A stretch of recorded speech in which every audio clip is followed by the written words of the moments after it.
வசந்தகுமார், இந்து மக்கள் கட்சியின் மாநில செயலாளர். இன்றைய தினம் கன்னியாகுமரி மாவட்டம் ஆசாரிப்பள்ளம் மருத்துவமனையில் எனது தம்பியினுடைய மகன் விபத்தின் மூலமாக மரணமடைந்தது சம்பந்தமாக இந்த மருத்துவமனைக்கு வந்திருந்தோம். நேற்றைய தினம் 4 ரூட் அப்படின்னு சொல்லக்கூடிய சாலையிலே மாலை 5 மணி அளவில் ஈசாந்திமங்கலம் அப்படின்னு சொல்லக்கூடிய இடத்துல வச்சு ஒரு விபத்து நடக்குது. அதாவது இவங்க காவல்துறை என்ன பண்ணுறாங்கன்னா, அந்த விபத்தின் மூலமாக ஸ்பாட்லேயே அபிஷேக் அப்படிங்கிற எங்களுடைய பையன் இறந்து போகிறாரு. அதை தொடர்ந்து அவர் கூட பயணித்த ஆகாஷ் அப்படிங்கிற பையனும் அதை தொடர்ந்து ஒரு 2 மணி நேரத்தில் இறந்து போகிறாரு. இந்த 2 பேர் இறந்ததுக்கு காவல்துறை என்ன பண்ணுறாங்க அப்படின்னா, அந்த பையன் வண்டி ஓட்டிட்டு வந்த அபிஷேக் மேலே தான் தப்பு, வேறு யாரும் இதுக்கு தப்பு கிடையாது அப்படின்னு சொல்கிறாங்க. அதுக்கு அவங்க என்ன முன்னுதாரணம் காட்டுறாங்கன்னா, ஒரு ஃபுட்டேஜ் வீடியோ ஃபுட்டேஜை காட்டுறாங்க. அதில் அந்த பையன் ஓவர்டேக் பண்ணி போனதாக பதிவுப்படுது. அனைத்து நாளிதழ்கள்லையும் இன்றைக்கி காலையில் இந்த பையன் ஓவர்டேக் பண்ணதுனால தான் அந்த விபத்து நடந்துச்சு அப்படின்னு சொல்லி முழுக்க இந்த பையனை ஒரு குற்றவாளியாக சித்தரிக்காங்க.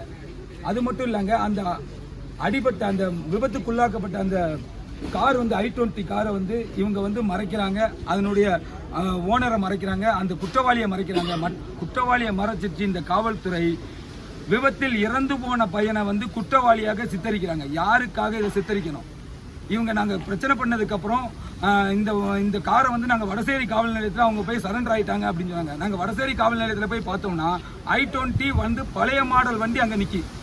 அந்த வண்டி தான் எங்கள் விபத்துக்குள்ளே ஆக்குனது இல்லைன்னு நாங்கள் மறுபடியும் பிரச்சனையை கிளப்பினதுக்கப்புறம் இவங்க உடனே என்ன பண்ணுறாங்க, சம்மந்தப்பட்ட அந்த வாகனத்தை பூதப்பாண்டியினுடைய பழைய வேர்ஹவுஸ் அந்த வாகனங்கள் நிப்பாட்டக்கூடிய அந்த இடத்துல போய் நிப்பாட்டுறாங்க. நிப்பாட்டினது மட்டும் இல்லாமல் வேகமாக அந்த வாகனத்தினுடைய நம்பர் பிளேட், முன்னையும் பின்னே இருக்கக்கூடிய நம்பர் பிளேட்டை வேகமாக கலட்டுறாங்க.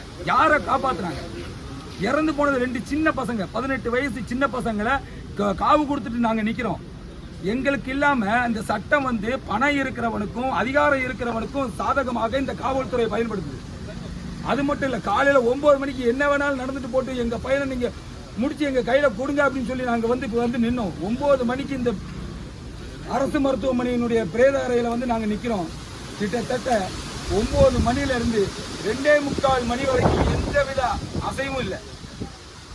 ஒரு தடவை எங்களால முடியாம நாங்க போய் சாலை மறியலில் ஈடுபட்டோம். குடும்பத்தினர் எல்லாரும் சேர்ந்து, நண்பர்கள் எல்லாரும் சேர்ந்து போய் சாலை மறியலில் ஈடுபட்டதுக்கு அப்புறம் ஏஎஸ்பி உடனடியாக இந்த உண்மையான குற்றவாளியை நாங்கள் பதிவு பண்ணுறோம், அவர் மீது நடவடிக்கை எடுக்கிறோம். அது மட்டும் இல்லாமல் இந்த பையன் மேலே தவறான முறையில் பதிவு செய்யப்பட்ட அந்த எஃப்ஐஆரை நாங்கள் உடனடியாக மாடிஃபை பண்ணுறோம் அப்படிங்கிற உத்தரவாதம் கொடுத்துருக்கிறாரு. அவர் செய்யாத பட்சத்தில் இந்த தம்பியை, எங்களுடைய பையனை நாங்கள் போய் தகனம் பண்ண மாட்டோம்.